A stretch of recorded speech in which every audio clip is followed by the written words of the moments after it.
laboral está pensada claramente para eliminar os convenios colectivos. Eliminar os convenios colectivos implica obrigatoriamente baixar o salario de toda a clase traballadora do Estado español. Pois é dicir, e cando decimos baixalo, referímonos a que e esa situación vai se dar en xullo do ano que ven, o 13 de xullo do ano que ven, é dicir, ese sí que é o día do fin do mundo para nós, e a máis é que vai ser así, tal cual o estou contando, porque, bueno, logo, se queres, podemos incluso poñer os exemplos concretos e comentar cousas concretas que igual animan algo máis do que estamos intentando facer, e a verdade é, bueno, pues con bastantes dificultades, pero bueno,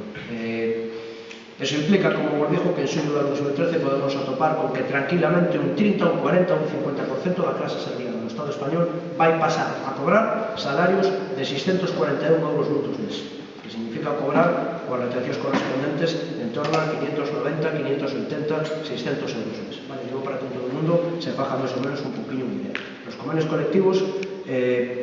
como norma xenérica, cando falan de salario medio no Estado español e analizan a televisión, non lle facen un puto caso, dan unhas cifras que desde logo non se corresponden para nada ca realidade. A realidade é andar rondando o salario en torno aos 1000 euros. Vale,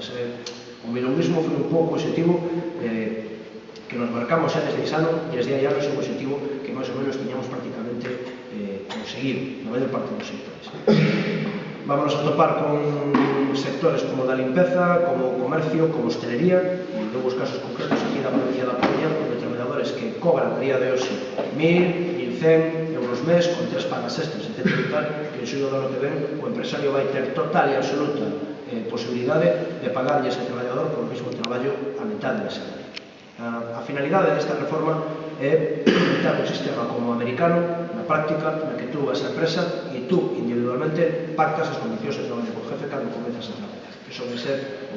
partes dun punto mínimo, o punto mínimo extraordinariamente baixo, e vai a provocar que, como xa está empezando a acontecer a día de hoxe, que un só traballo a un non lle chegue e te obrigue a ter que ter máis dun traballo en día. Iso é unha cousa que xa nos podemos ir mentalizando que vai ser prácticamente así. O tema